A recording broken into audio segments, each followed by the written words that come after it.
ਵਾਹਿਗੁਰੂ ਜੀ ਕਾ ਖਾਲਸਾ ਵਾਹਿਗੁਰੂ ਜੀ ਕੀ ਫਤਿਹ। ਅੱਜ ਆਪਾਂ ਗੱਲ ਕਰਨ ਜਾ ਰਹੇ ਹਾਂ ਧੰਨ ਧੰਨ ਬਾਬਾ ਨਾਨਕ ਸਿੰਘ ਜੀ ਮਹਾਰਾਜ ਉਹਨਾਂ ਉੱਪਰ ਜਿਹੜੇ ਵੀ ਆਰੋਪ ਲਗਾਏ ਗਏ ਨੇ।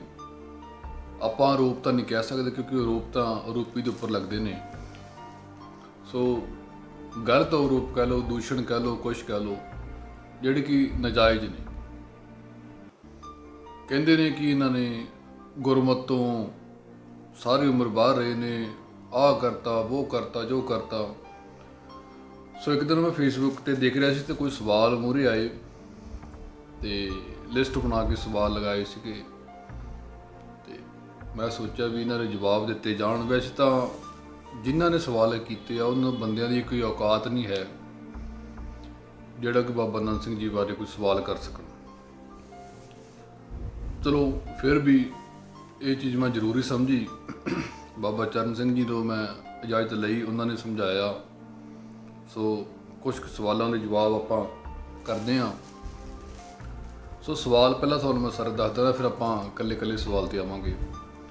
ਸੋ ਸਵਾਲ ਜਿਹੜੇ ਸੀ, ਪਹਿਲਾਂ ਤਾਂ ਕਹਿੰਦੇ ਆ ਵੀ ਨਾਨਕਸਰ ਦੇ ਵਿੱਚ ਜਾਣੀ ਕਿ ਜੋੜਿਆਂ ਦੀ ਪੂਜਾ ਹੁੰਦੀ ਆ, ਟੋਇਲਟਾਂ ਦੀ ਪੂਜਾ ਹੁੰਦੀ ਹੈ, ਚੋਲਿਆਂ ਦੀ ਪੂਜਾ ਹੁੰਦੀ ਹੈ, ਮਾਲਾ ਬਾਰੇ, ਭੋਰਿਆਂ ਬਾਰੇ, ਗਿਣਤੀਆਂ ਮਿਣਤੀਆਂ ਦੇ ਪਾਠ, ਸੰਪਟ ਪਾਠਾਂ ਬਾਰੇ, ਗੁਰਬਾਣੀ ਦੀਆਂ ਤੁਕਾਂ ਨੂੰ ਆਪਣੇ ਨਾਂ ਦੇ ਨਾਲ ਜੋੜਨਾ।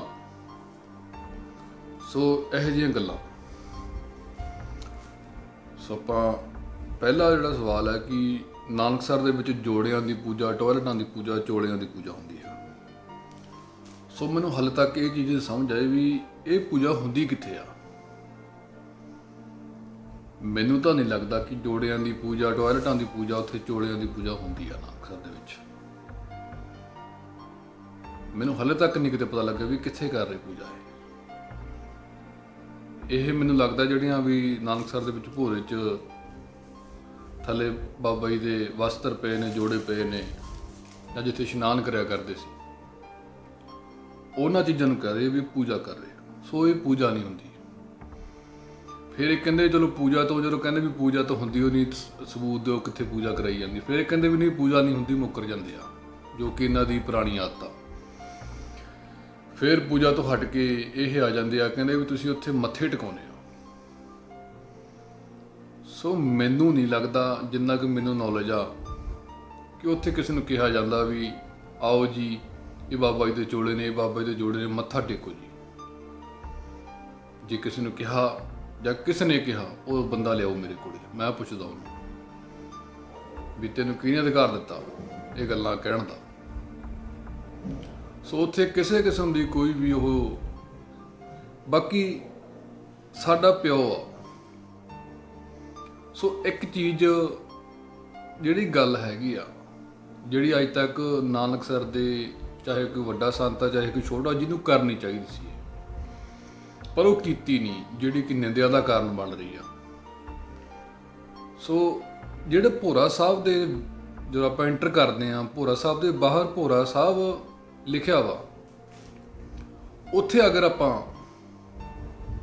ਯਾਦਗਾਰ ਬਾਬਾ ਨਾਨਕ ਸਿੰਘ ਜੀ ਮਹਾਰਾਜ ਇਹ ਸ਼ਬਦ ਲਿਖਿਆ ਜਾਵੇ ਤਾਂ ਇਹ ਸਵਾਲ ਖਤਮ ਹੋ ਜਾਣਗੇ ਵੀ ਜੋ ਜੋ ਵੀ ਵਸਤਾਂ ਪਈਆਂ ਨੇ ਅੰਦਰ, ਜੋੜੇ ਪਏ ਨੇ, ਚੋਲੇ ਪਏ ਨੇ, ਸਾਰਾ ਕੁਝ ਇਹ ਬਾਬਾ ਜੀ ਦੀ ਯਾਦਗਾਰ ਸਾਂਭੀ ਹੋਈ ਹੈ। ਇਹ ਪੂਜਾ ਕਰਨ ਵਾਸਤੇ ਨਹੀਂ ਸਾਂਭੀ, ਇਹ ਯਾਦਗਾਰ ਅਸੀਂ ਆਪਦੇ ਪਿਓ ਦੀ ਯਾਦਗਾਰ ਸਾਂਭੀ ਆ। ਤੁਸੀਂ ਆਪਣੇ ਘਰਾਂ ਦੇ ਵਿੱਚ ਵੀ ਆਪਣੇ ਦਾਦੇ ਪੜਦਾਦੇ ਬਾਬਿਆਂ ਦੀ ਕੋਈ ਨਾ ਕੋਈ ਚੀਜ਼ ਤੁਹਾਡੇ ਵਿੱਚ ਪੁਰਾਣੀ ਪਈ ਹੋਏਗੀ। ਜਿਹੜੀਆਂ ਬੀਬੀਆਂ ਨੇ ਉਹ ਪੁਰਾਣੇ ਬਰਤਨ ਸਾਂਭ ਕੇ ਰੱਖਦੀਆਂ ਨੇ। ਸੋ ਕੁਛ ਬੀਬੀਆਂ ਕਹਿੰਦੀਆਂ ਨੇ ਇਹ ਮੇਰੀ ਮਾਂ ਦੀ ਨਿਸ਼ਾਨੀ ਹੈ, ਕੋਈ ਕਿਸੇ ਦੀ ਨਿਸ਼ਾਨੀ ਰੱਖਦਾ, ਕੋਈ ਪਿਓ ਦੀ ਨਿਸ਼ਾਨੀ ਹੈ, ਕੁਛ ਇਹਦਾ ਨਿਸ਼ਾਨੀਆਂ ਨੇ, ਇਹ ਯਾਦਗਾਰ ਹੈ। ਹਾਂ, ਜੇ ਕੋਈ ਤੁਹਾਨੂੰ ਕਹਿੰਦਾ ਵੀ ਇਹਨਾਂ ਨੂੰ ਮੱਥਾ ਟੇਕੋ ਜਾਂ ਉੱਥੇ ਕੋਲੇ ਖੜ ਕੇ ਪੈਸੇ ਮੰਗਦਾ ਵਾ, ਉਹ ਚੀਜ਼ ਸਾਨੂੰ ਦੱਸੋ, ਜਾਂ ਉੱਥੇ ਨਾਨਕਸਰ ਦੇ ਕਿਸੇ ਵੀ ਜਿਹੜੇ ਜ਼ਿੰਮੇਵਾਰ ਬੰਦੇ ਨੂੰ ਦੱਸੋ। ਸੋ ਜ਼ਿੰਮੇਵਾਰ ਤਾਂ ਹੁਣ ਕਈ ਬਣੇ ਫਿਰਦੇ ਨੇ, ਪਰ ਜ਼ਿੰਮੇਵਾਰ ਸਾਰੇ ਨਹੀਂ ਹੈਗੇ, ਉਹ ਉੱਦਾਂ ਹੀ ਆ। ਸੋ ਜਿਹੜੇ ਤਾਂ ਜ਼ਿੰਮੇਵਾਰ ਬੰਦੇ ਕੋ ਕਰਨੀ ਗੱਲ ਕੱਢੋ ਵੀ ਇਹ ਆਹ ਗੱਲਾਂ ਹੋ ਰਹੀਆਂ ਨੇ ਵੀ ਉੱਥੇ ਵਸਤਰ ਬਾਬਾ ਜੀ ਦੇ ਜੋੜੇ ਦਿਖਾ ਕੇ ਪੈਸੇ ਇਕੱਠੇ ਕੀਤੇ ਹਨ, ਜਾਂ ਮੱਥਾ ਉਹਨਾਂ ਨੂੰ ਧੱਕੇ ਨਾਲ ਕਿਹਾ ਤਾਂ ਮੱਥਾ ਟੇਕੋ। ਸੋ ਅਸੀਂ ਆਪਦੇ ਪਿਓ ਦੀ ਚੀਜ਼ਾਂ ਨੂੰ ਨਮਸਕਾਰ ਕਰੀਏ, ਮੱਥਾ ਟੇਕੀਏ, ਕੁਛ ਕਰੀਏ, ਅਸੀਂ ਕਰਨਾ। ਕਿਸੇ ਨੂੰ ਨਹੀਂ ਕਿਹਾ ਜਾਂਦਾ ਵੀ ਇੱਥੇ ਆਹ ਚੀਜ਼ਾਂ ਕਰੋ, ਧੱਕਾ ਨਹੀਂ ਕੀਤਾ ਜਾਂਦਾ ਕਿਸੇ ਨੂੰ। ਜੇ ਕਿਸੇ ਕੋਲ ਕੋਈ ਸਬੂਤ ਹੈਗਾ ਵਾ ਤਾਂ ਪੇਸ਼ ਕਰੇ, ਤਾਂ ਅਸੀਂ ਉਸ ਬੰਦੇ ਦੇ ਜਿਹੜਾ ਕਹਿੰਦਾ ਉਹਦੇ ਉੱਤੇ ਐਕਸ਼ਨ ਲਵਾਂਗੇ। ਸੋ ਜਿਹੜੀਆਂ ਨਾ ਇਹ ਚੀਜ਼ਾਂ ਵਾ, ਇਹ ਯਾਦਗਾਰ ਆ। ਅਗਰ ਆਪਾਂ ਜਿੱਥੋਂ ਗੱਡੀ ਵੀ ਖੜੀ ਆ, ਇਹ ਵੀ ਯਾਦਗਾਰ ਆ। ਗੱਡੀ ਕੋਈ ਪੂਜਾ ਕਰਾਉਣ ਵਾਸਤੇ, ਮੱਥਾ ਟੇਕਣ ਵਾਸਤੇ ਨਹੀਂ ਲਾਈ, ਇਹ ਯਾਦਗਾਰ ਆ। ਜਿੰਨੀਆਂ ਵੀ ਚੀਜ਼ਾਂ ਨਾਨਕਸਰ ਦੇ ਵਿੱਚ ਆ, ਉਹ ਸਭ ਯਾਦਗਾਰ ਆ। ਭਜਨਗੜ੍ਹ ਆ, ਸ਼ੀਸ਼ ਮਹਿਲ ਆ, ਸੱਚਖੰਡ ਨੇ, ਇਹ ਸਾਰਾ ਕੁਝ ਯਾਦਗਾਰ ਆ। ਸੋ ਜੇ ਆਪਾਂ ਯਾਦਗਾਰ ਸ਼ਬਦ ਇੱਕ ਮੂਹਰੇ ਲਗਾ ਦਿੱਤਾ ਜਾਵੇ ਨਾ, ਇਹ ਸਾਰੇ ਸਵਾਲ ਹੀ ਖਤਮ ਹੁੰਦੇ ਆ। ਇਹ ਤਾਂ ਸਾਡੇ ਬਾਪੂ ਦੀ ਯਾਦਗਾਰ ਆ, ਅਸੀਂ ਲਾਈ ਆ, ਤੁਸੀਂ ਕੀ ਲੈਣਾ? ਤੁਹਾਨੂੰ ਕੀ ਮਤਲਬ ਕਿੰਤੂ ਪਰੰਤੂ ਕਰਨਾ? ਸੋ ਇਹ ਚੀਜ਼ਾਂ ਵਾ ਵੀ ਉੱਥੇ ਇੱਕ ਵੱਡਾ ਬੋਰਡ ਲਗਾ ਦਿੱਤਾ ਜਾਣਾ ਚਾਹੀਦਾ ਵੀ ਯਾਦਗਾਰ ਬਾਬਾ ਨੰਦ ਸਿੰਘ ਜੀ ਮਹਾਰਾਜ, ਜਦੋਂ ਐਂਟਰ ਕਰਦੇ ਟਾਈਮ ਉੱਥੇ। ਸੋ ਜੋ ਅਗਲਾ ਕੋਈ ਆਊਗਾ, ਉਹ ਯਾਦਗਾਰ ਸ਼ਬਦ ਪੜ੍ਹੂਗਾ ਤੇ ਅੱਗੇ ਕੋਈ ਵੀ ਚੀਜ਼ਾਂ ਦੇਖੂਗਾ ਤੇ ਉਹਦੇ ਮਨ 'ਚ ਇਹੀ ਗੱਲਾਂ ਆਉਣਗੀਆਂ ਵੀ ਹਾਂ ਵੀ ਇਹ ਬਾਬਾ ਨੰਦ ਸਿੰਘ ਦੀ ਯਾਦਗਾਰ ਸਾਂਭੀ ਹੋਈ ਆ। ਤਪਸਥਾਨ ਵੀ ਆ, ਹੈਗਾ ਵਾ, ਪਰ ਜੋ ਚੀਜ਼ਾਂ ਪਈਆਂ ਵਸਤਾਂ, ਉਹ ਤਾਂ ਯਾਦਗਾਰ ਆ ਨਾ। ਉਹਨਾਂ ਨੇ ਜੋ ਚੀਜ਼ਾਂ ਉਸ ਟਾਈਮ ਵਰਤੀਆਂ ਨੇ, ਵਸਤਰ ਸੀ, ਚੋਲੇ ਸੀ, ਕੁਛ ਵੀ ਸੀ, ਉਹ ਯਾਦਗਾਰ ਦੇ ਰੂਪ 'ਚ ਆ। ਉਹ ਅਸੀਂ ਤਾਂ ਕਿਸੇ ਨੂੰ ਕਹਿੰਦੇ ਨਹੀਂ ਵੀ ਹਾਂ ਵੀ ਆਹ ਚੀਜ਼ਾਂ ਸਾਡੇ ਬਾਬਾ ਜੀ ਦੀਆਂ ਨੇ, ਤੁਸੀਂ ਇਹਨਾਂ ਨੂੰ ਮੱਥਾ ਟੇਕੋ ਜੀ, ਜਾਂ ਸਾਨੂੰ ਪੈਸੇ ਦਿਓ ਜੀ, ਸਬੂਤ ਦਿਓ। ਸੋ ਇਹ ਚੀਜ਼ਾਂ, ਇਹ ਸਵਾਲ ਤਾਂ ਰੱਦ ਹੁੰਦਾ। ਜੋ ਕਹਿੰਦੇ ਵੀ ਪੂਜਾ ਕਰਾਉਂਦੇ, ਕਿਤੇ ਪੂਜਾ ਨਹੀਂ ਹੁੰਦੀ, ਕਿਤੇ ਮੱਥਾ ਟੇਕਣ ਨੂੰ ਨਹੀਂ ਕਿਹਾ ਜਾਂਦਾ, ਸਿਰਫ ਸਾਡੀ ਯਾਦਗਾਰ ਸਾਂਭੀ ਹੋਈ ਆ। ਹਾਂ, ਬਸ ਉਹਨਾਂ ਦਾ ਇੱਕ ਢਿੱਲਾ ਵੀ ਇਹ ਚੀਜ਼ ਉੱਥੇ ਲਿਖੀ ਨਹੀਂ, ਲਿਖਣੀ ਚਾਹੀਦੀ ਹੈ, ਇਹ ਯਾਦਗਾਰ ਹੈ। ਸੋ ਦੂਸਰਾ ਸਵਾਲ ਹੈ, ਉਹ ਕਹਿੰਦੇ ਵੀ ਗਿਣਤੀਆਂ ਦੇ ਪਾਠ, ਵੀ ਬਾਬਾ ਨੰਦ ਸਿੰਘ ਜੀ ਨੇ ਗਿਣਤੀਆਂ ਮਿਣਤੀਆਂ ਦੇ ਪਾਠ ਚਲਾਤੇ, ਭਰਾ ਕਰਤੇ, ਉਹ ਕਰਤਾ, ਜੋ ਕਰਤਾ। ਇੱਕ ਚੀਜ਼ ਤੁਹਾਨੂੰ ਮੈਂ ਕਲੀਅਰ ਕਰ ਦੇਣਾ ਚਾਹੁੰਦਾ ਵੀ ਗਿਣਤੀਆਂ ਮਿਣਤੀਆਂ ਦੇ ਪਾਠ ਬਾਬਾ ਨੰਦ ਸਿੰਘ ਜੀ ਨੇ ਨਹੀਂ ਸ਼ੁਰੂ ਕਰਾਏ। ਇਹ ਉਹਨਾਂ ਤੋਂ ਬਾਅਦ ਦੀਆਂ ਗੱਲਾਂ ਨੇ। ਇਹ ਗਿਣਤੀਆਂ ਮਿਣਤੀਆਂ ਦੇ ਪਾਠ ਤਾਂ ਬਾਅਦ ਦੀਆਂ ਗੱਲਾਂ ਨੇ। ਸੋ ਅਸੀਂ ਵੀ ਉਸ ਚੀਜ਼ ਦੇ ਵਿਰੁੱਧ ਹਾਂ, ਕਿਉਂਕਿ ਪ੍ਰਮਾਤਮਾ ਦੇ ਘਰ 'ਚ ਗਿਣਤੀਆਂ ਮਿਣਤੀਆਂ ਨਹੀਂ ਚੱਲਦੀਆਂ। ਗਿਣਤੀਆਂ ਮਿਣਤੀਆਂ ਨਾਲ ਪ੍ਰਮਾਤਮਾ ਖੁਸ਼ ਥੋੜ੍ਹੀ ਹੁੰਦਾ ਵੀ ਗਿਣਤੀਆਂ ਕਰ ਲਓ ਜੀ, ਉਹ ਕਰ ਲਓ ਜੀ, ਐਂ ਕਰ ਲਓ, ਉਹ ਕਰ ਲਓ। ਸੋ ਉਸ ਚੀਜ਼ਾਂ ਦੇ ਅਸੀਂ ਵੀ ਵਿਰੋਧ ਹਾਂ। ਸੋ ਅਸੀਂ ਵੀ ਨਹੀਂ ਚਾਹੁੰਦੇ ਵੀ ਇਹ ਗਿਣਤੀਆਂ ਮਿਣਤੀਆਂ ਦੇ ਪਾਠ ਹੋਣ। ਸੋ ਇਹ ਚੀਜ਼ ਜਿਹੜੀ ਹੈਗੀ ਆ, ਇਹ ਬਾਬਾ ਨੰਦ ਸਿੰਘ ਜੀ ਨੇ ਨਹੀਂ ਚਲਾਈ। ਸੋ ਤੀਸਰਾ ਆਪਣਾ ਸਵਾਲ ਹੈ, ਉਹ ਕਹਿੰਦੇ ਵੀ ਸੰਪਟ ਪਾਠ, ਵੀ ਸੰਪਟ ਲਗਾ ਕੇ ਇਹਨਾਂ ਨੇ ਗੁਰਬਾਣੀ ਦੀ ਤਰਤੀਬ ਦੇ ਨਾਲ ਛੇੜਛਾੜ ਕੀਤੀ ਆ। ਸੋ ਇਹ ਸਵਾਲ ਵੀ ਆਪਾਂ ਜੇ ਮੈਂ ਕਹਾਂ ਵੀ ਸੰਪਟ ਤਾਂ ਗੁਰੂ ਸਾਹਿਬਾਂ ਦੇ ਟਾਈਮ ਤੋਂ ਲੱਗਦਾ ਆ ਰਿਹਾ, ਫਿਰ ਇਹ ਸਵਾਲ ਰਹਿ ਜਾਏਗਾ। ਹੁਣ ਤੁਸੀਂ ਕਹਿਣਾ ਵੀ ਇਹ ਕੀ ਹਿਸਾਬ ਤਾਂ ਹੋਵੇ, ਤਾਂ ਤੁਹਾਡੀ ਮਰਿਆਦਾ ਸੀ, ਨਾਨਕਸਰ ਦੀ ਮਰਿਆਦਾ ਹੈ, ਇਹ ਬਾਬਾ ਜੀ ਨੇ ਚਲਾਈ ਸੀ, ਇਹ ਗੁਰੂ ਸਾਹਿਬਾਂ ਦੇ ਟਾਈਮ ਦੀ ਮਰਿਆਦਾ ਤਾਂ ਹੈ ਹੀ ਨਹੀਂ ਇਹ ਸੰਪਟ ਵਾਲੀ। ਸੋ ਸੰਪਟ ਨੂੰ ਇਹ ਕਹਿੰਦੇ ਆ ਵੀ ਗੁਰਬਾਣੀ ਦੀ ਤਰਤੀਬ ਦੇ ਨਾਲ ਛੇੜਛਾੜ ਕੀਤੀ ਆ।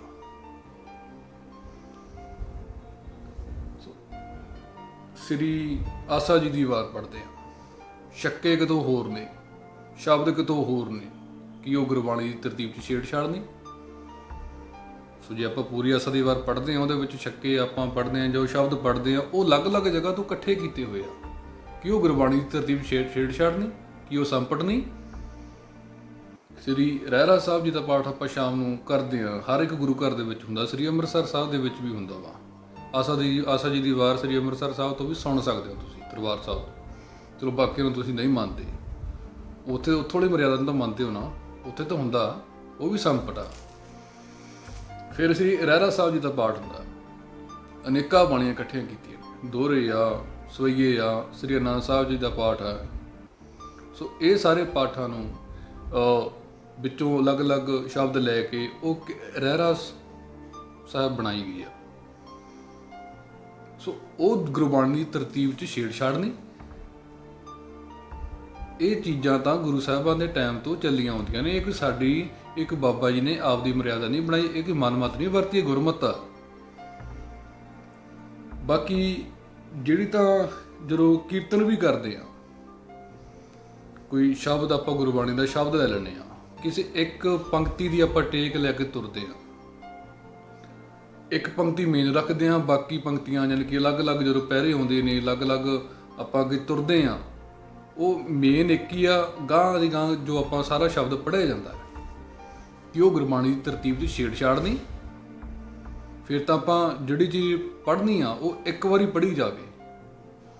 ਕੋਈ ਵੀ ਸ਼ਬਦ ਆ ਉਹ ਇੱਕ ਵਾਰੀ ਪੜ੍ਹੋ, ਉਹਨੂੰ ਵਾਰੀ-ਵਾਰੀ ਇੱਕ ਪੰਕਤੀ ਦਾ ਟੇਕ ਲੈ ਕੇ ਧਾਰਨਾ ਵੀ ਪੜ੍ਹਦੇ ਆ। ਗੁਰਬਾਣੀ ਦੀ ਇੱਕ ਪੰਕਤੀ ਤੋਂ ਅਨੇਕਾਂ ਪ੍ਰਕਾਰਨ ਵਿੱਚ ਲਾਏ ਜਾਂਦੇ ਆ ਕਿ ਉਹ ਗੁਰਬਾਣੀ ਦੀ ਤਰਤੀਬ 'ਚ ਛੇੜਛਾੜ ਨਹੀਂ। ਇਹ ਚੀਜ਼ਾਂ, ਇਹ ਜਿਹੜੀ ਮਰਿਆਦਾ ਇਹ ਗੁਰੂ ਸਾਹਿਬਾਂ ਦੇ ਟਾਈਮ ਤੋਂ ਆ।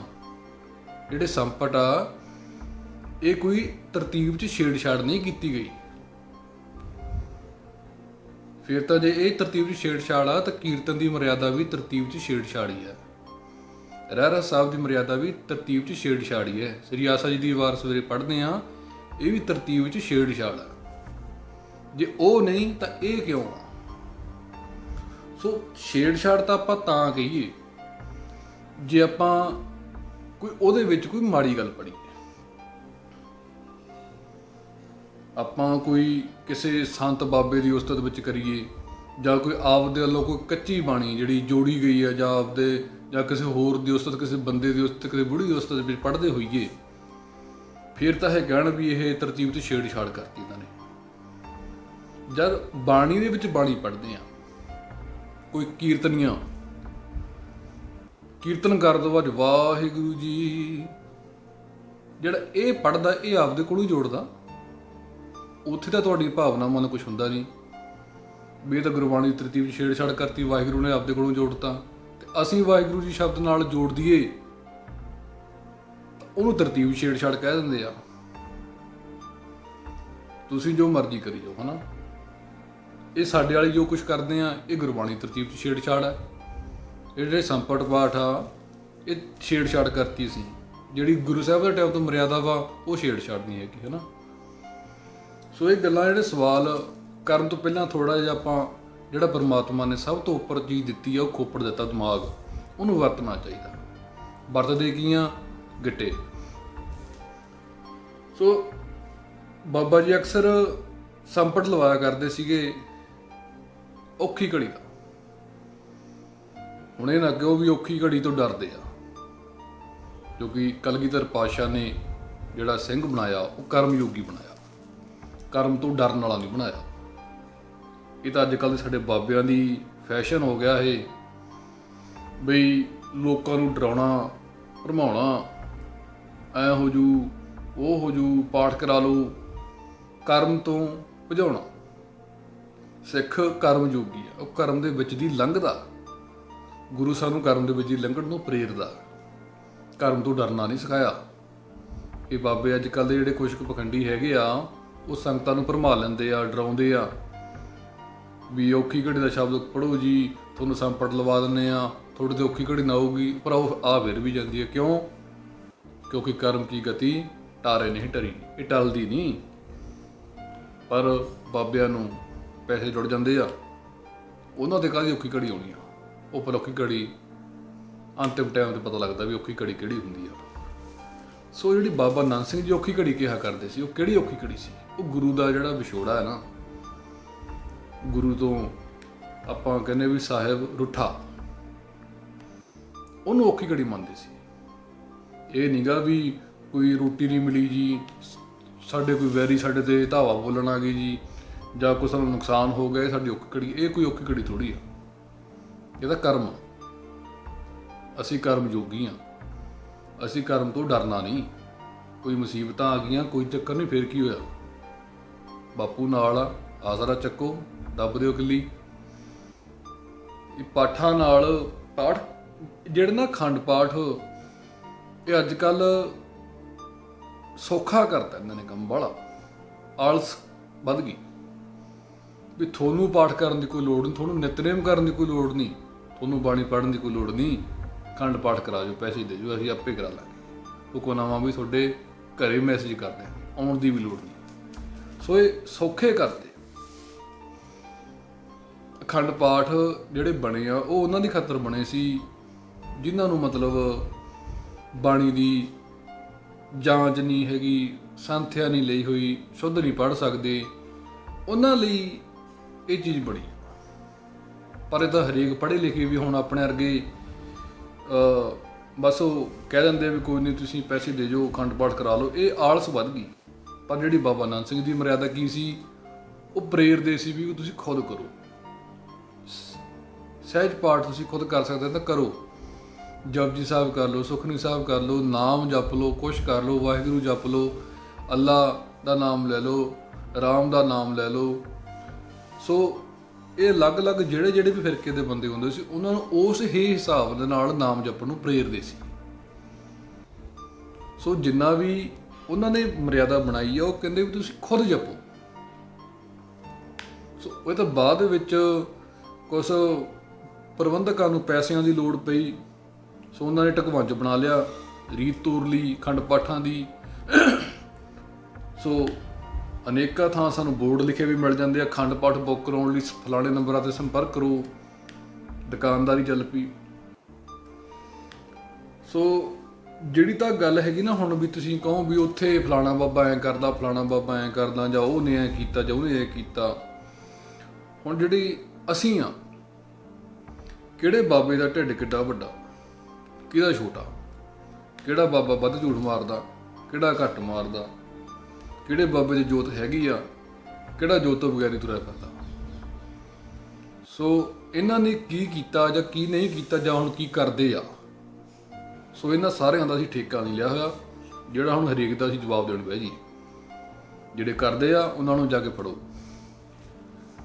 ਜੇ ਸਾਨੂੰ ਸੁਣਨਾ ਵਾ ਤਾਂ ਅਸੀਂ ਜਿਹੜੀ ਸਾਨੂੰ ਮਰਿਆਦਾ ਬਾਬਾ ਨਾਨਕ ਸਿੰਘ ਜੀ ਬਾਰੇ ਪਤਾ, ਜੋ ਵੀ ਮਰਿਆਦਾ ਬਾਬਾ ਸ਼ੇਰ ਸਿੰਘ ਜੀ ਨੇ ਦੇਖੀ, ਵਰਤਦੀ ਦੇਖੀ, ਸਮਝੀ, ਉਹ ਸਾਨੂੰ ਦੱਸੀ। ਸੋ ਉਹੀ ਮਰਿਆਦਾ। ਸੋ ਮੇਨ ਗੱਲਾਂ ਤੁਹਾਨੂੰ ਦੱਸ ਦਿੰਦੇ, ਜਿਹੜੀਆਂ ਕਿ ਬਾਬਾ ਸ਼ੇਰ ਸਿੰਘ ਜੀ ਨੇ ਮੇਰੇ ਪਿਤਾ ਜੀ ਨੂੰ ਦੱਸੀਆਂ ਸੀ। ਉਹ ਕਹਿੰਦੇ ਵੀ ਬਾਬਾ ਜੀ ਅਕਸਰ ਕਿਹਾ ਕਰਦੇ ਸੀ, ਉਹ ਕਹਿੰਦੇ ਵੀ ਲੋਕਾਂ ਦੇ, ਗ੍ਰਸਤੀਆਂ ਦੇ ਜਾਂ ਲੋਕਾਂ ਦੇ ਘਰਾਂ ਦੇ ਵਿੱਚ ਜਾ ਕੇ ਜਿਹੜਾ ਤੁਸੀਂ ਨਾ ਅਖੰਡ ਪਾਠ ਕਰਨ ਬਹਿ ਜਾਂਦੇ ਆ, ਜਾਂ ਕਿਸੇ ਦੇ ਜੰਮੇ ਮਰੇ ਜਾ ਕੇ ਉੱਥੇ ਕੀਰਤਨ ਕਰਨ ਬਹਿ ਜਾਂਦੇ ਆ, ਇਹ ਚੀਜ਼ਾਂ ਨਹੀਂ ਕਰਨੀਆਂ। ਇਹ ਨਾਨਕਸਰ ਦੀ ਮਰਿਆਦਾ ਤੋਂ ਉਲਟਾ। ਪਰ ਅੱਜ ਕੱਲ੍ਹ ਜਾ ਰਹੇ ਨੇ ਕਿ ਫਲਾਣੇ ਬਾਬਾ ਜੀ ਬੜਾ ਸੋਹਣਾ ਕੀਰਤਨ ਕਰਦੇ ਨੇ, ਇਹ ਸਾਡੇ ਘਰੇ ਦੀਵਾਨ ਲਾ ਕੇ ਗਏ ਸੀਗੇ। ਇਹ ਨਾਨਕਸਰ ਦੀ ਮਰਿਆਦਾ ਤਾਂ ਹੈ ਨਹੀਂ, ਇਹ ਇਹਨਾਂ ਦੀ ਆਪਦੀ ਮਰਿਆਦਾ ਹੈ। ਪਰ ਗੱਲ ਕਿਹਨੂੰ ਕਹੀ ਜਾ ਰਹੀ ਹੈ? ਮੁੱਢ ਨੂੰ ਫੜਦੇ ਜਾ ਕੇ ਮੁੱਢ ਨੂੰ ਹੀ ਆ। ਬਾਬਾ ਨਾਨਕ ਸਿੰਘ ਜੀ ਬਾਰੇ ਕਹਿ ਆ ਜਾਂਦੇ, ਬਾਬਾ ਨਾਨਕ ਸਿੰਘ ਨੇ ਤੈਂ ਕੀਤਾ, ਉਹ ਕੀਤਾ। ਸੋ ਇੱਕ ਤਾਂ ਉਹ ਗੱਲ ਨਹੀਂ ਕਰਨੀ। ਫਿਰ ਬਾਬਾ ਨਾਨਕ ਸਿੰਘ ਨੇ ਕਿਹਾ ਸੀ ਵੀ ਪੁੱਤਰੋ ਗੱਲ ਸੁਣ ਲਓ ਬਾਬਾ ਸ਼ੇਰ ਸਿੰਘ ਜੀ ਨੂੰ। ਬਾਬਾ ਸ਼ੇਰ ਸਿੰਘ ਜੀ ਨੇ ਸਾਨੂੰ ਗਾਂ ਦੱਸੀ ਤੇ ਮੇਰੇ ਪਿਤਾ ਜੀ ਨੇ ਮੈਨੂੰ ਦੱਸੀ। ਕਹਿੰਦੇ ਜਿੰਨਾ ਮਰਜ਼ੀ ਔਖਾ ਟਾਈਮ ਆ ਜੇ, ਤਨ 'ਤੇ ਪਾਉਣ ਨੂੰ ਕੱਪੜੇ ਨਾ ਮਿਲਣ, ਬੋਰੀਆਂ ਪਹਿਨ ਲਿਓ, ਪਰ ਗੁਰੂ ਗ੍ਰੰਥ ਸਾਹਿਬ ਜੀ ਮਹਾਰਾਜ ਜੀ ਨੂੰ ਕਮਾਈ ਦਾ ਸਾਧਨ ਨਹੀਂ ਬਣਾਉਣਾ, ਪਾਠ ਨਹੀਂ ਵੇਚਣੇ। ਸੋ ਉਹ ਚੀਜ਼ਾਂ ਅਸੀਂ ਲੜ ਬੰਨ ਲਈ। ਸੋ ਇਹ ਆ ਮਰਿਆਦਾ ਬਾਬਾ ਨਾਨਕ ਸਿੰਘ ਜੀ ਦੀ। ਗੁਰੂ ਗ੍ਰੰਥ ਸਾਹਿਬ ਜੀ ਗੁਰੂਆਂ ਦੇ ਗੁਰੂ ਨੇ, ਸਤਿਗੁਰੂ ਨੇ। ਉਹ ਕਮਾਈ ਦਾ ਸਾਧਨ ਨਹੀਂ ਜਿਹੜੇ ਪਾਠ ਕੋਤਰੀ ਕਰਾ ਲਈ, ਕੋਤਰੀ ਚੋਂ 98 ਪਾਠ ਵੇਚਤੇ, ਬਾਕੀ 2 ਕਰਾ ਲਏ। ਸੋ ਇਹ ਮਰਿਆਦਾ ਬਾਬਾ ਨਾਨਕ ਸਿੰਘ ਦੀ ਮਰਿਆਦਾ ਨਹੀਂ ਸੀ। ਸੋ ਇਹ ਚੀਜ਼ਾਂ ਵਾ ਵੀ ਸ਼ੋਸ਼ ਨਹੀਂ ਛੱਡਣੇ, ਕਿਸੇ ਨੂੰ ਭਰਮਾਉਣਾ ਨਹੀਂ, ਗੱਪ ਕਹਾਣੀਆਂ ਨਹੀਂ ਸੁਣਾਉਣੀਆਂ। ਸੋ ਜਿਹੜੀ ਤੇ ਇੱਕ ਤਾਂ ਨਾ ਮੇਨ ਜਿਹੜੀ ਨਿੰਦਿਆ ਦਾ ਕਾਰਨ ਬਾਬਾ ਨਾਨਕ ਸਿੰਘ ਜੀ ਨੂੰ ਅੱਜ ਕੱਲ੍ਹ ਜਿਹੜੇ ਸਵਾਲ ਜਵਾਬ ਲੋਕ ਬਕਵਾਸ ਕਰਦੇ ਨੇ, ਜਿਹੜੇ ਲੱਕੜ ਬੱਗੇ ਆ, ਜਿਹੜੇ ਧੂਤੇ ਜਿਹੜੇ ਸਵਾਲ ਜਵਾਬ ਕਰਦੇ ਨੇ, ਉਹਦਾ ਕਾਰਨ ਸਾਡੇ ਆਪ ਦੇ ਨੇ। ਕਿਉਂਕਿ ਐ ਨਹੀਂ ਕਹਿੰਦਾ ਵੀ ਉਹ ਦੁਖੀ ਨੇ, ਉਹ ਆਪਦੇ ਜਾਣੀ ਉਸਤਤ ਕਰਦੇ ਨੇ। ਜਿਹੜੇ ਨਿਰੀ ਸ਼ਰਧਾ ਹੈ ਨਾ, ਉਹ ਉਸਤਤ ਦਾ, ਉਹ ਆਪਦੇ ਜਾਣੀ ਉਸਤਤ ਕਰਦੇ ਆ, ਪਰ ਉਹ ਨਿੰਦਿਆ ਦਾ ਕਾਰਨ ਬਣਦਾ। ਹੁਣ ਮੰਨ ਲਓ ਮੇਰੇ ਪਿਓ ਦੇ ਵਿੱਚ ਪਿਆਰ ਆ, ਇੱਜ਼ਤ ਆ, ਮਾਣ ਸਤਿਕਾਰ ਆ, ਮੇਰੀ ਸ਼ਰਧਾ। ਮੇਰੇ ਪਿਓ ਨੇ ਹਾਸੇ ਮਜ਼ਾਕ 'ਚ ਮੈਨੂੰ ਕਹਿਤਾ ਵੀ ਮੈਂ 2 ਕੁਆਂਟਲ weight ਚੱਕ ਲੈਂਦਾ ਸੀ, ਬਾਲਾ ਕੱਢ ਦਿੰਦੇ, ਮੈਂ 3 ਕੁਇੰਟਲ 4 ਕੁਇੰਟਲ ਦਾ ਬਾਲਾ ਕੱਢ ਲੈਂਦਾ ਸੀ। ਮੈਂ ਮੰਨ ਲੂੰਗਾ ਕਿਉਂਕਿ ਮੇਰਾ ਪਿਓ ਆ, ਮੈਂ ਆਪਦੇ ਪਿਓ ਦੀ ਕਿਤੇ ਉਸਤਤ ਕਰਦਾ ਹੋਵਾਂ, ਮੇਰੇ ਮੂੰਹ ਚੋਂ ਇਹ ਨਿਕਲੂਗਾ ਕਿ ਮੇਰਾ ਪਿਓ ਤਾਂ 4 ਕੁਇੰਟਲ weight ਚੱਕ ਲੈਂਦਾ ਸੀ, ਤੇ ਦੂਜੇ ਬੰਦੇ ਹੱਸਣਗੇ ਤਾਂ ਕਿੱਡੇ ਗੱਪ ਛੱਡੀ ਜਾਂਦਾ, ਚੱਕ ਨੂੰ 4 ਕੁਇੰਟਲ weight, 4 ਕੁਇੰਟਲ ਸੌਖਾ ਹੁੰਦਾ, ਫਲਾਣਾ 20 ਸਵਾਲ ਜਵਾਬ ਕਰੂਗਾ, ਹੈ ਨਾ। ਮੇਰੀ ਸ਼ਰਧਾ ਸੀ, ਮੈਂ ਕਹਿਤਾ, ਦੂਜੇ ਨੇ ਤਰਕ ਕਰਨਾ, ਉਹਨੇ ਕਰਤਾ। ਸੋ ਗੱਲ ਆਪਾਂ ਉਹੀ ਕਰੀਏ, ਅਗਰ ਕੋਈ ਨਾਨਕਸਰ ਦਾ ਸ਼ਰਧਾਲੂ ਆ ਉਹ ਵੀ ਸੁਣੇ ਤਾਂ ਉਹਦੇ ਵੀ ਮੰਨਣ ਚਾਹਵੇ, ਅਗਰ ਕੋਈ ਅਣਜਾਣ ਸੁਣਦਾ ਤਾਂ ਉਹਦੇ ਵੀ ਗੱਲਾਂ ਇਹ ਮੰਨਣ ਚਾਹਣ। ਤੁਹਾਡੀ ਤਾਂ ਸ਼ਰਧਾ ਹੈ, ਰੱਖੋ, ਸਾਂਭ ਕੇ ਰੱਖੋ ਇਹਨੂੰ, ਪਰ ਜਿਹੜੀਆਂ ਗੱਲਾਂ ਉਹੀ ਕਰੋ ਜਿਹੜੀਆਂ ਕਿ ਮੰਨਣ ਚਾਹ ਜਾਣ। ਆਪਣੇ ਤਾਂ ਮੰਨਣ ਚਾਹੁੰਦੀਆਂ ਵਾ, ਪਰ ਉਹਨਾਂ ਨੇ ਮੰਨਣਾ ਤਾਂ ਹੈ ਨਹੀਂ, ਉਲਟਾ ਕਿਲਦੂ ਪਨਤੂ ਕਰਨਾ ਤੇ ਨਿੰਦਿਆ ਬਾਪੂ ਦੀ ਹੋਣੀ।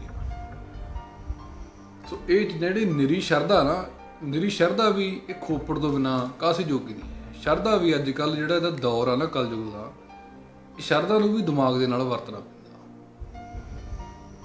ਜੇ ਤਾਂ ਕੋਈ ਮੂਹਰੇ ਸ਼ਰਧਾਲੂ ਆ ਤਾਂ ਉਹਦੇ ਨਾਲ ਉਹੋ ਜਿਹੀ ਗੱਲ ਕਰ ਲਓ 100 ਵਾਰੀ ਕਰ ਲਓ, ਪਰ ਜੇ ਕੋਈ ਮੂਹਰੇ ਇਹੋ ਜਿਹਾ ਬੰਦਾ ਟੱਕਰਦਾ, ਪਤਾ ਤੁਸੀਂ ਨੈੱਟ ਤੇ ਤੁਹਾਡੀ ਵੀਡੀਓ ਜਾ ਰਹੀ ਆ, ਲਾਈਵ ਆ, ਬੈਠੇ ਆ, ਤਾਂ ਉੱਥੇ ਇਹੋ ਜਿਹੀਆਂ ਗੱਲਾਂ ਕਰਨਾ ਕੀ ਮਤਲਬ। ਸੋ ਉਹ ਗੱਲਾਂ ਤੋਂ ਪਰਹੇਜ਼ ਰੱਖੋ। ਬਾਬਾ ਜੀ ਨੇ, ਤੁਸੀਂ ਜਾਦੂਗਰ ਬਾਬਾ ਜੀ ਨੂੰ ਬਣਾਤਾ, ਸੋਟੀਆਂ ਘੁਮਾ ਦਿੰਦੇ ਸੀ, ਵਰ ਦੇ ਦਿੰਦੇ ਸੀ, ਸ਼ਰਾਬ ਦੇ ਦਿੰਦੇ ਸੀ, ਇਹ ਚੀਜ਼ਾਂ ਤੋਂ ਪਾਸੇ ਰੱਖੋ। ਸੋ ਉਹ ਗੱਲਾਂ ਤੋਂ ਆਪਾਂ ਪਰਹੇਜ਼ ਰੱਖੋ ਕਿ ਨਿਰੀ ਸ਼ਰਧਾ ਨਾ ਵਰਤੋ। ਫਿਰ ਇਹ ਕਹਿੰਦੇ ਆ ਜੀ ਗੁਰਬਾਣੀ ਨੂੰ ਆਪਣੇ ਨਾਮ ਦੇ ਨਾਲ ਜੋੜਦੇ ਆ। ਕੀ ਬਾਬਾ ਨਾਨਕ ਸਿੰਘ ਜੀ ਨੇ ਗੁਰਬਾਣੀ ਨੂੰ ਆਪਣੇ ਨਾਮ ਦੇ ਨਾਲ ਜੋੜਿਆ ਸੀ? ਮੈਨੂੰ ਤਾਂ ਕਦੇ ਲੱਗਦਾ ਨਹੀਂ। ਮੈਂ ਤਾਂ ਜੀਵਨ ਪੜ੍ਹਿਆ ਵਾ, ਸਾਰਾ ਕੁਝ ਸੁਣਿਆ ਵਾ, ਪਰ ਮੈਨੂੰ ਕਦੇ ਨਹੀਂ ਲੱਗਾ ਵੀ ਬਾਬਾ ਨਾਨਕ ਸਿੰਘ ਜੀ ਨੇ ਆਪਣੇ ਨਾਮ ਦੇ ਨਾਲ ਗੁਰਬਾਣੀ ਦੀ ਕਿਸੇ ਪੰਕਤੀ ਨੂੰ ਜੋੜਿਆ ਹੋਵੇ। ਸੋ ਕਿਸੇ ਨੇ ਜੋੜਤਾ ਤਾਂ ਉਹਦਾ ਕਸੂਰਵਾਰ ਉਹ ਆਪ ਹੋਵੇਗਾ। ਗੱਲ ਮੈਂ ਉਹੀ ਲੈ ਕੇ ਜਾ ਰਿਹਾ ਵੀ ਅਗਲੇ ਦੀ ਸ਼ਰਧਾ ਉਹਨੂੰ ਜੋੜਤਾ, ਪਰ ਤੁਸੀਂ ਕਹਿ ਰਹੇ ਹੋ ਵੀ ਬਾਬਾ ਨਾਨਕ ਸਿੰਘ ਜੀ ਨੇ ਜੋੜਿਆ, ਨਹੀਂ ਜੋੜਿਆ। ਉਹ ਤਾਂ ਇੱਜ਼ਤ ਹੀ ਬਹੁਤ, ਸਤਿਕਾਰ ਮਾਣ ਬਹੁਤ ਕਰਦੇ ਸੀ। ਸੋ ਫਿਰ ਆ ਜਾਂਦੇ ਜੀ, ਕਹਿੰਦੇ ਆ ਵੀ ਇਹ ਮਾਲਾ। ਸੋ ਪਹਿਲਾਂ ਤਾਂ ਇਹਨਾਂ ਨੂੰ ਮੈਂ ਕਹਿਣਾ ਚਾਹ ਰਿਹਾ, ਮਾਲਾ ਤਾਂ ਤੁਸੀਂ ਕਹਿ ਰਹੇ ਵੀ ਬਾਬਾ ਨਾਨਕ ਸਿੰਘ ਜੀ ਨੇ ਮਾਲਾ ਜ਼ਰੀਰ ਤੋਰੀ, ਨਹੀਂ ਤੋਰੀ। ਉਹਨਾਂ ਨੇ ਤਾਂ ਸਿਮਰਨ ਦੇ ਨਾਲ ਜੋੜਿਆ, ਲੋਕ ਸੰਗਤਾਂ ਨੂੰ ਸਿਮਰਨ ਦੇ ਨਾਲ ਜੋੜਿਆ, ਨਾਮ ਦੇ ਨਾਲ ਜੋੜਿਆ। ਪਹਿਲਾਂ ਤਾਂ ਇਹਨਾਂ ਨੂੰ ਧੂਤਿਆਂ ਨੂੰ ਪੁੱਛੋ ਵੀ ਮਾਲਾ ਤੇ ਸਿਮਰਨੇ 'ਚ ਫਰਕ ਕੀ ਹੈ, ਪਹਿਲਾਂ ਇਹ ਚੀਜ਼ ਪਤਾ ਕਰਕੇ ਆਓ, ਫਿਰ ਤੁਹਾਨੂੰ ਇਸ ਚੀਜ਼ ਦਾ ਜਵਾਬ ਵੀ ਦੇ ਦਿਆਂਗੇ। ਤੇ ਬਾਕੀ ਇਹ ਵੀ ਪਤਾ ਕਰਿਓ, ਪੰਜਵੇਂ ਪਾਤਸ਼ਾਹ ਦਾ ਇਤਿਹਾਸ ਵੀ ਪੜ੍ਹ ਕੇ ਆਇਓ, ਉਹਨਾਂ ਨੇ ਮਾਲਾ ਫੜੀ ਸੀ ਜਾਂ ਸਿਮਰਨਾ ਫੜਿਆ ਸੀ। ਸੋ ਇਹ ਚੀਜ਼ ਆ ਉਹ ਆਪਦਾ ਪਤਾ ਕਰੋ, ਇਤਿਹਾਸ ਪੜ੍ਹ ਲਓ, ਇੱਕ ਵਾਰੀ ਮਿਹਨਤ ਕਰੋ ਥੋੜ੍ਹੀ ਬਹੁਤੀ। ਨਹੀਂ ਸਮਝ ਆਈ ਤਾਂ ਤੁਹਾਨੂੰ ਦੱਸ ਦਿਆਂਗੇ ਵੀ ਪੰਜਵੇਂ ਪਾਤਸ਼ਾਹ ਜਦੋਂ ਅਕਸਰ ਸਿਮਰਨ 'ਤੇ ਬੈਠਿਆ ਕਰਦੇ ਸੀ, ਜਾਂ ਕੁਛ ਵੀ, ਜਾਂ ਸਹਿ ਸਵਾਏ ਤੁਰਦੇ ਸੀ ਜਾਂ ਕੁਛ ਕਰਦੇ ਸੀ, ਉਹਨਾਂ ਦੇ ਹੱਥ ਦੇ ਵਿੱਚ ਸਿਮਰਨਾ ਹੁੰਦਾ ਸੀ। ਇਤਿਹਾਸ ਪੜ੍ਹ ਲਓ। ਇਹ ਕੋਈ ਸਾਡੀ ਆਪਦੀ ਮਰਿਆਦਾ ਨਹੀਂ, ਇਹ ਗੁਰੂ ਸਾਹਿਬਾਂ ਦੇ ਟਾਈਮ ਦੀ ਮਰਿਆਦਾ। ਸਾਡੀ ਕੋਈ ਮਨਮਤ ਨਹੀਂ ਹੈ। ਬਾਬਾ ਨਾਨਕ ਸਿੰਘ ਜੀ ਨੇ ਕੋਈ ਵੀ ਮਨਮਤ ਨਹੀਂ ਵਰਤੀ। ਅਗਰ ਤੁਹਾਨੂੰ ਲੱਗਦਾ ਵਰਤੀ ਹੈ ਤਾਂ ਇਸ ਵੀਡੀਓ ਦੇ ਥੱਲੇ ਕਮੈਂਟ ਦੇ ਵਿੱਚ ਤੁਸੀਂ ਉਹ ਚੀਜ਼ ਆਪਣਾ, ਜੋ ਵੀ ਤੁਹਾਨੂੰ ਲੱਗਦਾ ਵੀ ਇਹ ਮਨਮਤ ਆ, ਇਹ ਗੱਡੀਆਂ ਦੀ ਪੂਜਾ ਜਾਂ ਕੁਛ, ਇਹਦਾ ਚਲੋ ਆਪਾਂ ਕਲੀਅਰ ਕਰ ਹੀ ਚੁੱਕੇ ਹਾਂ, ਜਾਂ ਹੋਰ ਵੀ ਕੋਈ ਸਵਾਲ ਤੁਹਾਡੇ ਮਨ 'ਚ ਆਉਂਦਾ ਤਾਂ ਤੁਸੀਂ ਉਹ ਥੱਲੇ ਪੋਸਟ ਕਰ ਦਿਓ, ਜਵਾਬ ਅਸੀਂ ਦੇਵਾਂਗੇ। ਪਰ ਹਾਂ, ਸ਼ਰਤ ਹੈ ਕਿ ਉਹ ਸਵਾਲ ਕੇਵਲ ਤੇ ਕੇਵਲ ਬਾਬਾ ਨਾਨਕ ਸਿੰਘ ਜੀ ਪ੍ਰਤੀ ਹੋਵੇ, ਬਾਕੀਆਂ ਦਾ ਅਸੀਂ ਠੇਕਾ ਨਹੀਂ ਲਿਆ ਹੋਇਆ। ਫਿਰ ਆ ਜਾਂਦਾ ਜੀ ਭੋਰਿਆਂ ਨੂੰ ਸਿੱਖੀ ਦੇ ਨਾਲ ਜੋੜਨਾ। ਅਸੀਂ ਜੋੜਿਆ, ਬਾਬੇ ਬਕਾਲੇ ਚੱਲ ਜਾਓ, 9ਵੇਂ ਪਾਤਸ਼ਾਹ, ਉਹਨਾਂ ਦੇ ਭੋਰੇ ਹਜੇ ਵੀ ਹੈਗੇ ਆ। ਭੋਰੇ ਦਾ ਮਤਲਬ ਇਹ ਥੋੜੀ ਹੁੰਦਾ ਕਿ ਭੋਰੇ 'ਚ ਕੋਈ ਗਲਤ ਕੰਮ ਕਰਨ ਵਾਸਤੇ। ਭੋਰੇ ਗਰਮੀਆਂ ਦੇ ਵਿੱਚ ਠੰਡੇ ਹੁੰਦੇ ਆ, ਸਰਦੀਆਂ 'ਚ ਗਰਮ ਹੁੰਦੇ ਆ। ਉਹਨਾਂ ਟਾਈਮਾਂ 'ਚ ਪੱਖੇ ਪੁੱਖੇ ਆਏ ਸੀ ਆਪਣੇ ਵਾਲੇ, ਹੁਣ ਹੈ ਨਹੀਂ ਸੀ। ਉਹ ਭੋਰੇ ਇੱਕ ਤਾਂ ਸ਼ਾਂਤ ਜਗ੍ਹਾ ਨੇ, ਕਿਉਂਕਿ ਬਾਹਰ ਆਵਾਜ਼, ਸ਼ੋਰ ਸ਼ਰਾਬਾ ਜਾਂ ਹੋਰ ਕਈ ਚੀਜ਼ਾਂ ਨੇ। ਭੋਰੇ ਸ਼ਾਂਤ ਹੁੰਦੇ ਨੇ, ਕਿਉਂਕਿ ਜਿਹੜੇ ਨਾਮ ਜਪਣ ਵਾਲੇ ਆ ਉਹਨਾਂ ਨੂੰ ਤਾਂ ਘੜੀ ਦੀ ਜਿਹੜੀ ਸਕਿੰਟ ਵਾਲੀ ਸੂਈ ਟਕ ਟਕ ਟਕ ਕਰਦੀ ਹੈ ਨਾ, ਉਹ ਵੀ ਪਰੇਸ਼ਾਨ ਕਰਦੀ ਆ। ਉਹ ਸ਼ਾਂਤੀ ਦੀ ਭਾਲ 'ਚ ਰਹਿੰਦੇ ਨੇ। ਘਰਾਂ 'ਚੋਂ ਵੀ ਤਾਂ ਹੀ ਚਲੇ ਜਾਂਦੇ ਨੇ ਕਿਉਂਕਿ ਉਹ ਸ਼ਾਂਤੀ ਦੀ ਭਾਲ ਦੇ ਵਿੱਚ ਹੁੰਦੇ ਆ। ਉਹ ਜੰਗਲਾਂ 'ਚ ਕਿਉਂ ਜਾਂਦੇ ਨੇ? ਇਹ ਨਹੀਂ ਵੀ ਜੰਗਲਾਂ ਦੇ ਵਿੱਚ ਪ੍ਰਮਾਤਮਾ ਬੈਠਾ, ਨਹੀਂ, ਪ੍ਰਮਾਤਮਾ ਉੱਥੇ ਆ ਜਿੱਥੇ ਸ਼ਾਂਤੀ ਹੈ। ਜਿਹੜੇ ਘਰ 'ਚ ਕਲੇਸ਼ ਨਹੀਂ ਹੈਗਾ ਉਹ ਪ੍ਰਮਾਤਮਾ ਦਾ ਬਖਸ਼ਿਆ ਹੋਇਆ। ਜਿੱਥੇ ਕਲੇਸ਼ ਆ ਉੱਥੇ ਪ੍ਰਮਾਤਮਾ ਨਹੀਂ ਹੈਗਾ। ਉਹ ਸ਼ਾਂਤੀ ਦੀ ਭਾਲ ਦੇ ਵਿੱਚ ਹੀ ਇੱਧਰ ਉੱਧਰ ਜੰਗਲਾਂ ਦੇ ਵਿੱਚ ਜਾਂਦੇ ਨੇ। ਇਹ ਨਹੀਂ ਵੀ ਜੰਗਲਾਂ ਦੇ ਵਿੱਚ ਪ੍ਰਮਾਤਮਾ ਬੈਠਾ, ਫਿਰ ਇਹ ਗੁਰਬਾਣੀ ਦੀਆਂ ਪੰਕਤੀਆਂ ਚੱਕ ਲੈਂਦੇ ਨੇ। ਬਾਣੀ ਤਾਂ ਕਹਿੰਦੀ ਆ ਵੀ ਜੰਗਲ 'ਚ ਐ ਨਹੀਂ ਕਰਨਾ, ਉਹ ਨਹੀਂ ਕਰਨਾ, ਇਹ ਜੰਗਲਾਂ 'ਚ ਤੁਰੇ ਜਾਂਦੇ, ਜੰਗਲਾਂ 'ਚ ਰੱਬ ਨਹੀਂ ਬੈਠਾ। ਉਹ ਜੰਗਲਾਂ 'ਚ ਰੱਬ ਥੋੜ੍ਹੀ ਬੈਠਾ, ਰੱਬ ਤਾਂ ਪ੍ਰਮਾਤਮਾ ਸਾਡੇ ਅੰਦਰ ਹੈ। ਪਰ ਅੰਦਰਲਾ ਪ੍ਰਗਟ ਸ਼ਾਂਤੀ ਦੇ ਨਾਲ ਹੋਣਾ। ਇਹ ਸ਼ਾਂਤੀ, ਮਨ ਦੀ ਸ਼ਾਂਤੀ ਤੇ ਜਿਹੜੇ ਕੰਨਾਂ ਨੂੰ ਆਵਾਜ਼ ਨਾ ਸੁਣਾਈ ਦੇਣਾ, ਇਹ ਚੀਜ਼ਾਂ ਇਹ ਬਹੁਤ ਜ਼ਰੂਰੀ ਨੇ। ਨਾਮ ਜਪਣਾ ਹੈ, ਬਾਕੀਆਂ ਨੂੰ ਤਾਂ ਪਤਾ ਨਹੀਂ। ਸੋ ਇਹ ਜਿਹੜੇ ਭੋਰੇ ਆ ਨਾ, ਇਹ ਬਾਬਾ ਦੀਪ ਸਿੰਘ ਜੀ ਵੀ ਭੋਰੇ ਦੇ ਵਿੱਚ ਹੀ ਆਪਣੇ ਲਈ ਤਪੱਸਿਆ ਉਹਨਾਂ ਨੇ ਕੀਤੀ ਆ। ਸੋ ਇਹ ਭੋਰੇ ਆ ਜਿਹੜੇ, ਇਹ ਕੋਈ ਇਹ ਨਹੀਂ ਹੈਗਾ ਵੀ ਇਹ ਕੋਈ ਗਲਤ ਕੰਮਾਂ ਵਾਸਤੇ ਬਣੇ। ਹਾਂ, ਕਈਆਂ ਨੇ ਗਲਤ ਕੰਮਾਂ ਵਾਸਤੇ ਯੂਜ਼ ਕੀਤੇ ਆ, ਪਰ ਇਹ ਥੋੜ੍ਹੀ ਆ ਵੀ ਹੁਣ ਸਾਰੇ ਗਲਤ ਕੰਮਾਂ ਵਾਸਤੇ ਯੂਜ਼ ਕਰਦੇ ਰਹੇ ਨੇ। ਅਗਰ ਕੋਈ ਸਬੂਤ ਹੈਗਾ ਤਾਂ ਪੇਸ਼ ਕਰ ਦਿਓ। ਸੋ ਬਾਕੀ ਫਿਰ ਗੱਲ ਮੁੜ ਕੇ ਉੱਥੇ ਆਉਂਦੀ, ਅਗਰ ਕੋਈ ਬਾਬਾ ਨੰਦ ਸਿੰਘ ਜੀ ਦਾ ਤੁਹਾਨੂੰ ਕੋਈ ਲੱਗਦਾ ਵੀ ਇਹ ਸਵਾਲ ਉਹਨਾਂ ਨੇ ਤੁਸੀਂ ਕਰਨਾ ਚਾਹੁੰਦੇ ਹੋ ਵੀ ਇਹ ਉਹਨਾਂ ਨੇ ਮਨਮਤ ਵਰਤੀ ਹੈ, ਤਾਂ ਸਾਨੂੰ ਦੱਸੋ, ਅਸੀਂ ਕਲੀਅਰ ਕਰਾਂਗੇ। ਹੋਰਾਂ ਕੋਲ ਜਾਣ ਦੀ ਲੋੜ ਨਹੀਂ ਹੈ। ਸੋ ਇੰਨੀ ਕੁ ਮੈਂ ਬੇਨਤੀਆਂ ਸੀਗੀਆਂ ਵੀ ਅਗਰ ਕੋਈ ਤੁਹਾਡਾ ਕੋਈ ਹੋਰ ਸਵਾਲ ਵੀ ਤੁਹਾਡੇ 'ਚ ਹੋਵੇ ਤਾਂ ਉਹ ਕਿਰਪਾ ਕਰਕੇ ਦੱਸਿਆ ਜਾਵੇ। ਸੋ ਇੰਨੇ ਕੁ ਮੇਨ ਸਵਾਲ ਆਪਾਂ ਸੰਪਟ ਪਾਠਾਂ ਨੂੰ, ਭੋਰਿਆਂ ਨੂੰ, ਮਾਲਾ ਨੂੰ, ਜਾਂ ਟੋਇਲਟਾਂ ਦੀ ਪੂਜਾ ਵਾ, ਚੋਲਿਆਂ ਦੀ ਪੂਜਾ, ਜੋੜਿਆਂ ਦੀ ਪੂਜਾ ਵਾ, ਹੋਰ ਵੀ ਕੋਈ ਸਵਾਲ ਅਗਰ ਤੁਹਾਡੇ ਮਨ ਦੇ ਵਿੱਚ ਹੈਗਾ ਤਾਂ ਸਾਨੂੰ ਦੱਸੋ। ਸੋ ਇਹ ਬਾਕੀ ਜਿਹੜੀ ਤਾਂ ਪੁਰਾਤਨ ਮਰਿਆਦਾ ਵਾ, ਗੁਰੂ ਸਾਹਿਬਾਂ ਦੇ ਟਾਈਮ ਤੋਂ ਚੱਲੀ ਆ ਰਹੀ ਹੈ, ਉਹੀ ਅਸੀਂ ਵਰਤੀ ਹੈ। ਸੋ ਬਾਕੀ ਜਿਹੜੀ ਮਰਿਆਦਾ ਸ੍ਰੀ ਹਜ਼ੂਰ ਸਾਹਿਬ ਵਿਖੇ ਚੱਲ ਰਹੀ ਹੈ, ਉਹ ਮਰਿਆਦਾ ਵੀ ਨਾਨਕਸਰ ਵਿਖੇ ਚੱਲ ਰਹੀ ਆ। ਇੱਥੇ ਕੋਈ ਮਨਮਤ ਨਹੀਂ ਵਰਤੀ ਜਾਂਦੀ। ਸੋ ਅਗਰ ਕੋਈ ਵੀ ਕਿਸੇ ਨੂੰ, ਅਗਰ ਕੋਈ ਇਹਨਾਂ ਵੀਡੀਓ ਦੇ ਵਿੱਚ ਕੋਈ ਸ਼ੰਕਾ ਰਹਿ ਗਿਆ ਹੋਵੇ ਤਾਂ ਉਹ ਦੱਸ ਸਕਦਾ, ਤਾਂ ਅਸੀਂ ਕਲੀਅਰ ਕਰਾਂਗੇ, ਜ਼ਰੂਰ ਕਰਾਂਗੇ ਵੀ ਗੁਰਮਤਿ ਦੇ ਆਧਾਰ ਤੇ ਕਰਾਂਗੇ।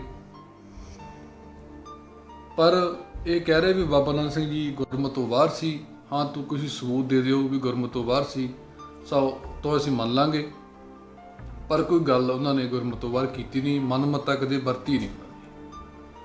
ਸੋ ਇੰਨੀ ਕੁ ਬੇਨਤੀ ਕਬੂਲ ਕਰੋ ਜੀ। ਦਿਓ ਆਗਿਆ ਜੀ। ਵਾਹਿਗੁਰੂ ਜੀ ਕਾ ਖਾਲਸਾ, ਵਾਹਿਗੁਰੂ ਜੀ ਕੀ